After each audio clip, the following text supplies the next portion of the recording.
சென்னை அணிக்கு மீண்டும் ஒரு மிகப்பெரிய ஒரு பிரச்சனை வந்திருக்கு. ஆயுஷ் மாத்ரே உள்ள வரப்போறாரு. ருத்ராஜுக்கு பதிலாக அவருக்கு பிளேயிங் லெவல்ல இடம் கிடைக்குமா?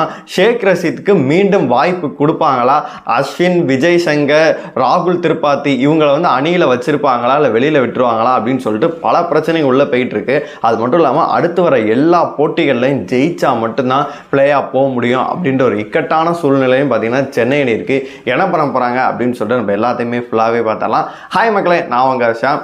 நிறைய பேர் வீடியோ பார்க்குறீங்க, நான் கொஞ்சம் லைக் பண்ணாமல் பார்க்குறீங்க. லைக் பண்ணிட்டு பார்த்தீங்க அப்படின்னா ரொம்பவே சந்தோஷமாக இருக்கும். வாட் அ மேட்ச் அப்படின்ற மாதிரி பார்த்தீங்கன்னா ஸ்ட்ரேயஸ் ஐயர் டீம் கொளுத்தி எடுத்துட்டாங்க. ஐபிஎல் வரலாற்றிலேயே முதல் முறையாக இப்படி ஒரு வின் ஆனதில்லை அப்படின்ற மாதிரி வின்லாம் ஆகி காட்டுறாங்க. இந்த ஐபிஎல்ல எதுவுமே எல்லாமே நடக்கும், எல்லாமே பாசிபிள் அப்படின்ற மாதிரி சொல்கிறாங்க. சென்னை அணி சொல்ல முடியாது, இதுக்கப்புறமேட்டு எல்லா மேட்ச்லையும் ஜெயிச்சாங்கன்னா கண்டிப்பாக பிளே ஆஃப் வாய்ப்பு இருக்குது. ஏன்னா ஒரே பாயிண்ட்ஸில் எல்லா டீமும் பார்த்தீங்கன்னா முக்குறாங்க, பார்த்தீங்கன்னா போட்டி போட்டுக்கிட்டு இருக்காங்க. அடுத்தடுத்து நான் போயா ஆகணும்னு சொல்லிட்டு செம்ம போட்டிகள் இருக்கு. சென்னைக்கு கொஞ்சம் கடுமையாக தான் இருக்கும் அப்படின்னு தான் சொல்லணும். டீம் தாங்க பிரச்சனை. எல்லா டீமும் பார்த்தீங்கன்னா ஒரு 2 பிளேயர் 3 பிளேயர் யூஸ் பண்ணலாம். சென்னை அணி மட்டும் இது வரைக்கும் 25 பிளேயரில் 19 பிளேயருக்கு மேலே யூஸ் பண்ணியிருக்காங்க. இப்போ ஆயுஷ் மாத்ரே வந்துட்டாரு அப்படின்னு 20வது பிளேயரையும் அவங்க யூஸ் பண்ண போகிறாங்க. அதனால் பிளேயர்ஸை மாற்றிக்கிட்டே இருக்காங்க. எதுவுமே அவங்களுக்கு செட்டே ஆக மாட்டேங்குது. மீண்டுமா அப்படின்னு சொல்லிட்டு மீண்டும் ராகுல் திரிபாதிக்கு வாய்ப்பு கொடுத்துக்கிட்டே இருக்காங்க. அடுத்த மேட்ச்சில் அவர் கண்டிப்பாக இருக்க மாட்டார் அப்படின்ற மாதிரி தான் சொல்கிறாங்க. பிளேயிங் லெவலில் புதிய மாற்றங்கள் இருக்கும் அப்படின்ற மாதிரி சொல்கிறாங்க.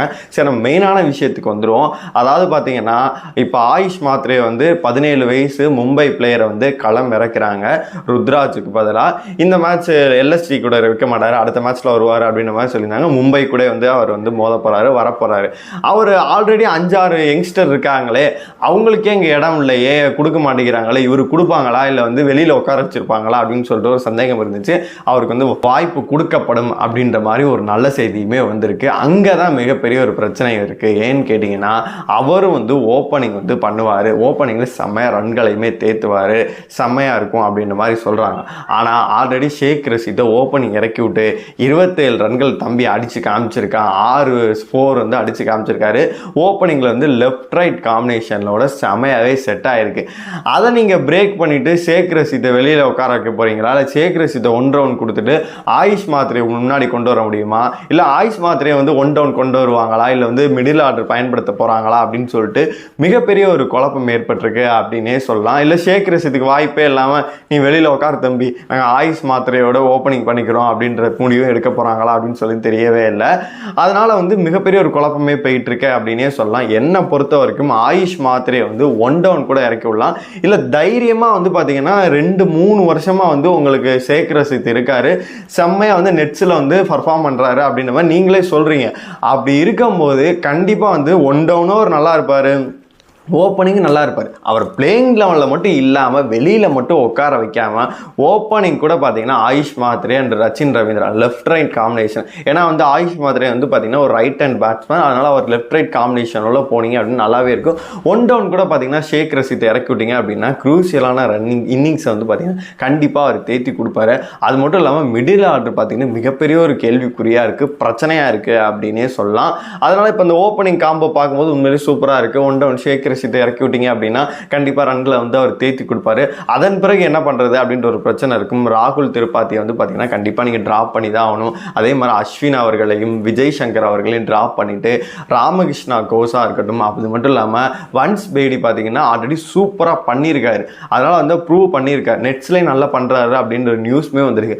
அதனால அவரையுமே நீங்க உள்ள கொண்டு வந்தீங்க அப்படின்னா இன்னுமே உங்களுக்கு பலமா இருக்கும் அப்படின்னு தான் சொல்லணும். ஹிட்டரா பாத்தீங்கன்னா தோனி வரதுக்கு முன்னாடி பாத்தீங்கன்னா தைரியமா எதனால அடிக்கிறாரு அப்படின்னா ஜேமி ஓவர்டன் வெளியில இருக்காரு, அதனால அவர் 2-3 6 4 அடிப்பாரு அப்படின்ற ஒரு தைரியத்தினால தான் பார்த்தீங்கன்னா அவருமே வெளியில உட்காந்துருக்காரு. சிக்ஸர் தூபே தயவு செஞ்சு ஏதாச்சும் விளையாண்டா மட்டும்தான், இந்த மாதிரி ரன்ன பால் ஆடிட்டு டெஸ்ட் ஆடிட்டு இருந்தீங்க அப்படின்னா கண்டிப்பாக ஒன்றுமே பண்ண முடியாது அப்படின்ற மாதிரி தான் சொல்கிறாங்க. ஓகே, இந்த வருஷம் முடிஞ்சு போச்சுரா, அடுத்த வருஷம் என்ன பண்ண போகிறாங்க அப்படின்னு கேட்டிங்கன்னா என்னை பொறுத்த மட்டில் அடுத்த வருஷம் கண்டிப்பாக அஸ்வினாக இருக்கட்டும், தீபக் கூடா, ராகுல் திரிபாதி இவங்க எல்லாரையும் இவங்க வந்து வெளியில் விட்டுருவாங்க, ரிலீஸ் பண்ணிடுவாங்க அப்படின்னு தான் நான் நினைக்கிறேன். அது போல் வேறு யாராச்சும் தான் எடுத்துகிட்டு வர போகிறாங்க. அடுத்த வருஷம் பார்க்கலாம் கண்டிப்பாக. ஆனால் இவங்களுக்கு திரும்பி போயிட்டு சான்ஸ் கொடுக்க மாட்டாங்க அப்படின்னு சொல்லிட்டு தான் நினைக்கிறேன். என்னை பொறுத்த பத்திரானாவே என்னை பொறுத்த வரைக்கும் எனக்கு காண்டா இருக்குது, பிடிக்கவே இல்லை. வராரு, ஒரு 2 விக்கெட் எடுக்கிறாரு, திடீர்னு பார்த்தா ஓவர் கிழிஞ்சிட்டு இருக்கு. 11வது ஓவர் கொண்டு வரீங்க. என்னை பொறுத்த வரைக்கும் டெத்தில் வந்து பயன்படுத்த திடீர்னு பார்த்தா ஓவர் கிழிஞ்சிருது, போட்டு உரிச்சு விட்டுறாங்க. அப்படி இருக்கும்போது ஒரு 18 கோடி 16 கோடின்னு நினைக்கிறேன். அந்த காசுக்கு நீங்கள் வேற யாராச்சும் கூட எடுத்துருக்கலாம். ஒரு பூம்ரா மாதிரி யாராச்சும் ஒரு அவைலபிள் இருந்தால் அப்படி கூட எடுத்துருக்கலாம். உங்கள் தீபக் சகாரை கூட எடுத்துக்கலாம். டெத்தில் போடுவார், அது கூட பவர் பிளேயில் நல்லா போட இவர் ட்ரெண்ட் போல்லாம் அவைலபிளாக இருந்தார். இந்த மாதிரி எல்லா டீம்லேயும் வந்து இப்போ நடராஜன் பார்த்தீங்கன்னா இருந்தார், இன்ஜுரியாக இருக்கார். அவர்லாம் வந்து ஐபிஎல்ல அதிகமாக யாக்கர் போடக்கூடியது பார்த்தீங்கன்னா நடராஜன் அவர்கள் தான். அந்த மாதிரி பிளேயர்ஸ் நீங்கள் எடுத்துருக்கலாம். அது மட்டும் இல்லாமல் எனக்கு ஆல்ரெடி யங்ஸ்டர்ஸ் இருக்காங்க, இவங்க திரும்பி எதுக்கு வந்து ஆயுஷ் மாத்திரை டெஸ்ட்டு கூப்பிட்டு எதுக்கு போனாங்க அப்படின்ற ஒரு கேள்விக்குறியாகவே இருக்குது. இவர் வேறு பால் வச்சு விளையாண்டுட்டு இருக்காரு, அது ஒன்றும் புரியவே மாட்டேங்குது. அவருக்கு போனதுக்கு பதிலாக நீங்கள் வந்து எப்படி நீங்கள் வந்து கொஞ்சம் மேட்ச் யூஸ் பண்ணுவீங்க, ஸ்பார்க் இல்லைன்னு சொல்லிட்டு உட்கார வச்சிட்டிங்கன்னா ஒன்றுமே பண்ண முடியாது. அதுக்கு பதிலாக ஓவர்சீஸ் பிளேயர்ஸை வந்து பார்த்தீங்கன்னா ஏதாச்சும் ஒரு பிளேயர்ஸை வந்து கண்டிப்பாகவே எடுத்து வந்துருக்கலாம். ஏன்னா 7 ஓவர்சீஸ் பிளேயர் தான் வச்சுருக்கீங்க, 8 ஓவர்ஸ் பிளேயர் பார்த்தீங்கன்னா வச்சுக்கலாம் டீமில். அதனால் வந்து ஒரு டேவிட் வார்னர், ஸ்மித்து, அதுக்கப்புறமேட்டு நம்ம பிருத்திவிஷாலாம் இங்கே லோக்கல்லே நல்லா பண்ணவர், அதில் அவர் கூட வாய்ப்பு கிடைக்குன்னு சொல்லிட்டு வெயிட் பண்ணிகிட்டு இருக்காரு. அந்த மாதிரி ஓவர்சீஸ் போனாலும் போகலாம், இல்லை ஏதாச்சும் ஒரு பிளேயர் வந்து மயங்க் அகர்வால் மாதிரி பிளேயரை கூட நீங்கள் கூட எடுத்துகிட்டு வந்திருக்கலாம். ஆனால் இவங்க என்ன பிளான் பண்ணுறாங்க, அவங்களோட பிளானிங் எதுவுமே நம்மளுக்கு புரிய மாட்டேங்குது அப்படின்னு தான் சொல்லணும். என்னையை பொறுத்த வரைக்கும் இந்த பிளேயிங் 11 இருந்துச்சு அப்படின்னா கண்டிப்பாக வந்து மும்பையோட ஃபைட் பண்ணுவாங்க அப்படின்னே நான் சொல்லுவேன்.